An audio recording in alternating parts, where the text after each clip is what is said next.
ये आकाशवाणी है। कार्यक्रम सुर्खियों में प्रस्तुत है भारत यूक्रेन द्विपक्षीय संबंधों पर चर्चा।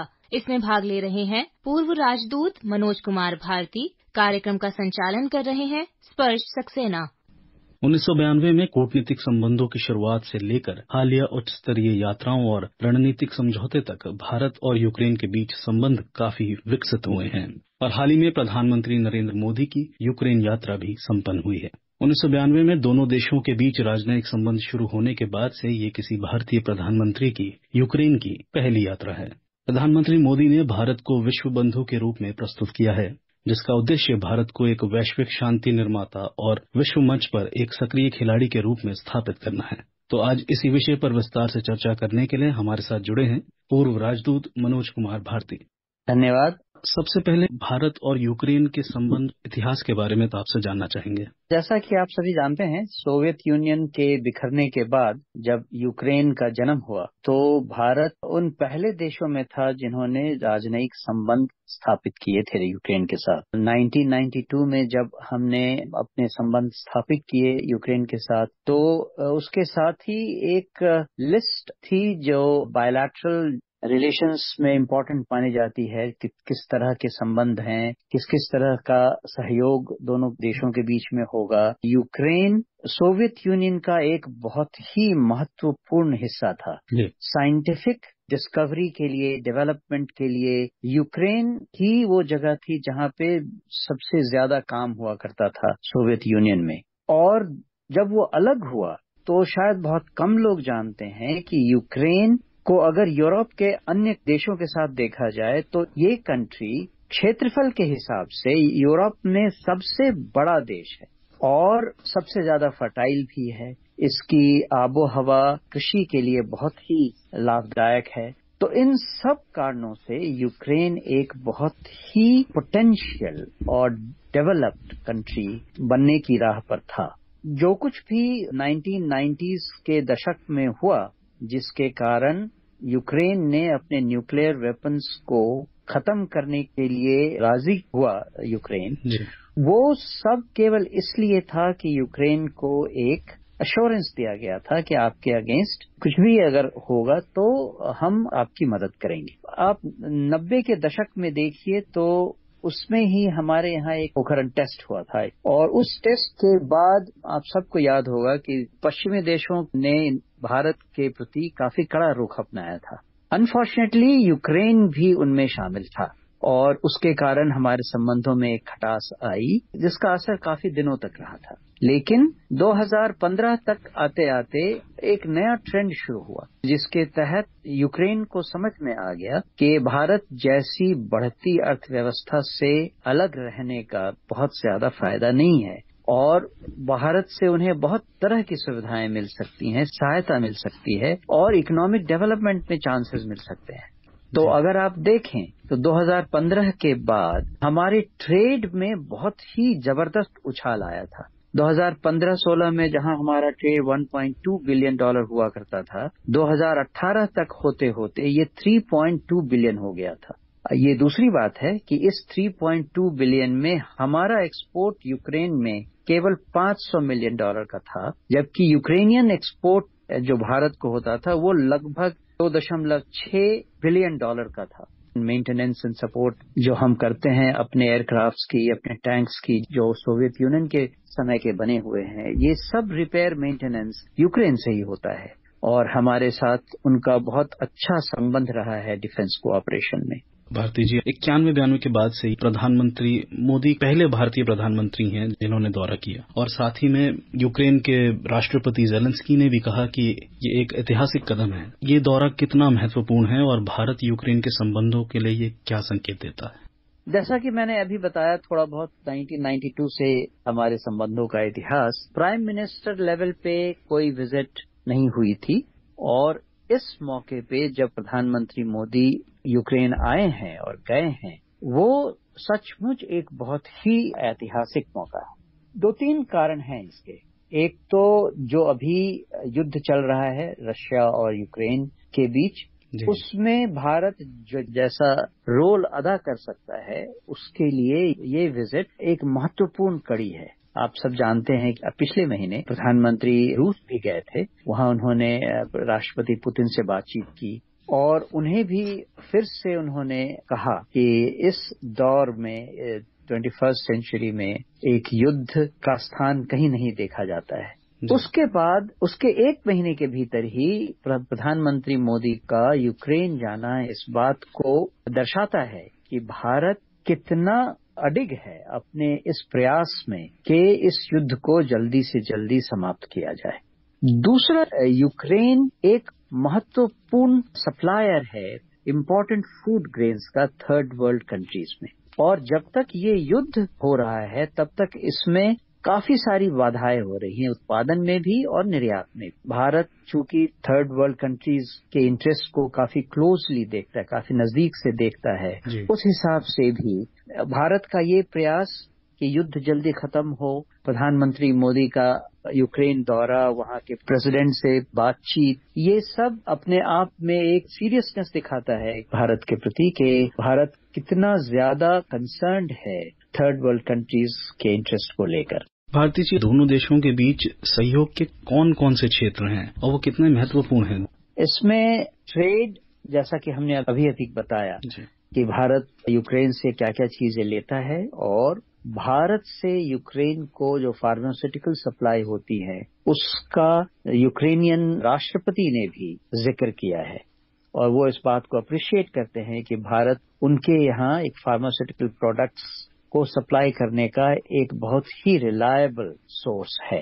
इसके साथ साथ हमारा एक और इंटरेस्ट अभी हाल फिलहाल पिछले दशक में आया है, वो है कि बहुत सारे भारतीय विद्यार्थी यूक्रेन जाते हैं मेडिकल की पढ़ाई के लिए। अपने पीक के जमाने में लगभग 20,000 भारतीय विद्यार्थी वहां रहकर पढ़ाई कर रहे थे। इस युद्ध के कारण वहां से काफी ज्यादा डिसरप्शन हुआ, और आजकल सुना है, जैसा कि पता चला है, बहुत सारे विद्यार्थी वापस आए हैं। लगभग 2,000 से 2,500 के बीच में विद्यार्थी वापस आ गए हैं, और मुझे पूरा विश्वास है कि एक बार ये युद्ध खत्म हुआ तो फिर से बहुत बड़ी संख्या में भारतीय विद्यार्थी यूक्रेन में जाकर अपनी पढ़ाई करना चाहेंगे।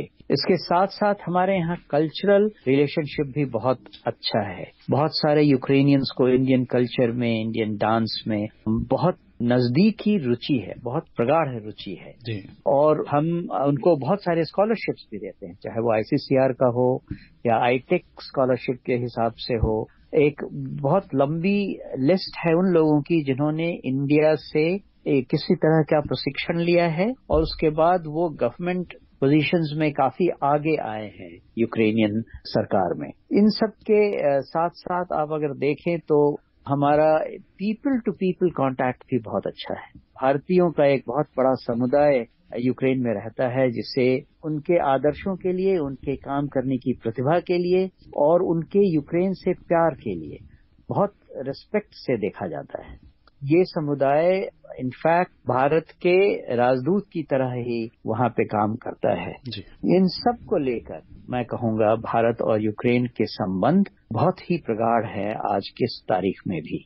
हमने देखा है बीते पिछले कुछ सालों में कि भारत की विदेश नीति में कई तरीके के बदलाव आए हैं, और खासकर यूरोप क्षेत्र की अगर हम बात करें तो सेंट्रल यूरोप और ईस्टर्न यूरोप की कंट्रीज पे भी अब पहले से ज्यादा दिया जा रहा है। और साथ ही आपने अभी मानव सहायता, ह्यूमैनिटेरियन एड की भी बात करी थी। हमने देखा लगभग 2 टन के मेडिकल इक्विपमेंट्स भी इस बार यूक्रेन को भारत की ओर से दिए गए। तो ये भारत के विश्व बंधु की छवि को कितना मजबूत करता है?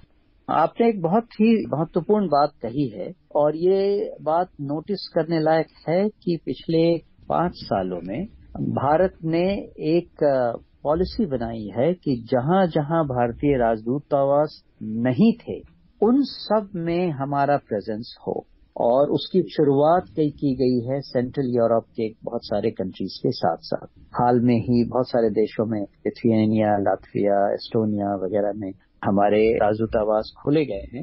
ये दोनों तरह से है। आपने जो विश्व बंधुत्व के बारे में कहा वो तो है ही, उसके अलावा भारत अपनी बढ़ती इकोनॉमिक ताकत को भी यूटिलाइज करके अपना प्रेजेंस दुनिया में सारी जगहों पे लाना चाहता है। जैसे जैसे हम विश्व के लेवल पे ज्यादा अच्छा, ज्यादा बड़ा रोल प्ले करने के लिए तैयार होते जा रहे हैं, वैसे वैसे हमारा प्रेजेंस सारे देशों में होना स्वाभाविक है। भारत जैसा देश जो कि अब पॉपुलेशन में भी सबसे ज्यादा है, इकोनॉमिक पावर में भी एक बढ़ती हुई शक्ति है, उस हिसाब से देखें तो ये बहुत ही स्वाभाविक स्टेप है। भारती जी, आप कौन कौन से अवसर उभरते देखते हैं जो भारत और यूक्रेन के संबंधों को और महत्वपूर्ण बनाएंगे या बनाते हैं? सबसे पहले तो मैं कहूंगा, किसी तरह से अगर हम रूस और यूक्रेन के बीच का युद्ध थामने में सफल हुए तो यूक्रेनियन लोगों में और यूक्रेन की सरकार में भारत के प्रति जो स्वाभाविक स्नेह है वो बहुत बड़ा बूस्ट मिलेगा उसको जी। और ये अपने आप में ही इतने सारे तरीकों से हमारे द्विपक्षीय संबंधों को अच्छा करेगा जिसकी अभी हम शायद कल्पना भी ना कर सकें। वो शुरू होता है इकोनॉमिक कोऑपरेशन से, जो कि अभी स्टंटेड है, जो कि बहुत रुका हुआ है। पोटेंशियल ये है कि हमारा ट्रेड जो अभी $3.2 बिलियन है, ये अभी मतलब पीक में था, युद्ध के बाद ये कम हो गया है। ये वापस न केवल उस लेवल पे आएगा, ये लगभग उस लेवल से दुगना होने की पोटेंशियल है। 5 से 6 बिलियन डॉलर का ट्रेड भारत और यूक्रेन के बीच में हो सकता है। यूक्रेन भारत को बहुत कुछ सप्लाई कर सकता है और भारत के लिए यूक्रेन एक ऐसा दोस्त है यूरोप में जो हमेशा ही प्रभावशाली रहेगा। उसके अलावा डिफेंस कोऑपरेशन, अभी भी हम बहुत सारी चीजों के लिए जो हमारे सोवियत के जमाने के उपकरण हैं उनके रखरखाव के लिए हम यूक्रेन पर भरोसेमंद हैं। हमारा जो ये सबमरीन कार की टेक्नोलॉजी है, जो हम सबमरीन डेवलप करना चाहते हैं, उसमें भी यूक्रेन के पास बहुत सारी विद्याएं, नॉलेज है जिसको हम उनसे शेयर कर सकते हैं। शिप बिल्डिंग में यूक्रेन एक बहुत ही महत्वपूर्ण देश माना जाता है। उसी तरह से चाहे वो स्पेस में हो, चूंकि स्पेस टेक्नोलॉजी में जो नए मटेरियल्स की खोज चलती है उसमें हो, चाहे चिप बनाने की जद्दोजहद हो, इन सब में यूक्रेन हमारा महत्वपूर्ण साथी सिद्ध हो सकता है। और हमारा नेचुरल साइंटिफिक कोऑपरेशन में जो रिसर्च पर हम काम कर सकते हैं उसके लिए भी प्रयास बहुत महत्वपूर्ण होगा आने वाले समय। अंत में आपसे संक्षिप्त में मैं जानना चाहूंगा कि अभी हमने देखा कि प्रधानमंत्री मोदी की इस यात्रा को व्हाइट हाउस ने, साथ ही में यूनाइटेड नेशंस के महासचिव ने भी संघर्ष समाप्त करने में महत्वपूर्ण बताया। जब ऐसे बयान दुनिया के बड़े देशों और संस्थाओं से सामने आते हैं तो ये संकेत देता है कि अब भारत की तस्वीर विश्व में काफी बदल चुकी है। इसे आप कैसे देखते हैं? इसमें कोई शक नहीं है कि वैश्विक स्तर पे भारत की पहचान बहुत अच्छी हो रही है, हो गई है और होती जा रही है। जिसका रेफरेंस आपने दिया यूनाइटेड नेशंस और अमेरिका के लीडर्स का, वो ये संकेत देता है कि उन सबको भी इस बात से आशा बंधी है कि प्रधानमंत्री मोदी का यूक्रेन का दौरा एक महत्वपूर्ण माइलस्टोन साबित होगा इस युद्ध को समाप्त करने में। सबको ये आशा है कि प्रधानमंत्री मोदी की जो वैश्विक छवि है और उनकी पहुंच जो बड़े बड़े लीडर्स के पास है, उसमें उनका राष्ट्रपति पुतिन से, उसके बाद राष्ट्रपति जेलेंस्की से जो भी एक के बाद एक मुलाकात हुई है, वो एक बहुत ही महत्वपूर्ण कदम है। जिस तरह की बातें डिस्कस की गई हैं उसमें भी जिस तरह से प्रधानमंत्री ने कहा है कि एक इनोवेटिव अप्रोच की जरूरत है, इस युद्ध के समाधान के लिए एक इनोवेटिव स्टेप लेने की जरूरत है, ये सब दर्शाता है कि भारत इस पे योगदान देने के लिए तैयार है और पहल करने के लिए भी तैयार है। हमें पूरी आशा है कि ये दौरा काफी सकारात्मक परिणाम लेकर के आएगा और भारत की छवि को विश्व के पटल पर और मजबूती प्रदान करेगा। मनोज कुमार भारती जी, आपका आकाशवाणी के साथ जुड़ने के लिए बहुत बहुत धन्यवाद। आप सबका भी धन्यवाद। अभी आप सुन रहे थे भारत यूक्रेन द्विपक्षीय संबंधों पर चर्चा। इसमें भाग ले रहे थे पूर्व राजदूत मनोज कुमार भारती। कार्यक्रम का संचालन कर रहे थे स्पर्श सक्सेना। ये कार्यक्रम आकाशवाणी के समाचार सेवा प्रभाग द्वारा प्रस्तुत किया गया। इसे आप हमारे mobile app news on AIR और YouTube channel news on AIR official पर भी सुन सकते हैं। इस कार्यक्रम के संबंध में अपनी प्रतिक्रिया आप हमें ईमेल या व्हाट्सएप के माध्यम से भेज सकते हैं। ईमेल का पता है airnsdtalks@gmail.com और व्हाट्सएप नंबर है 9289094044।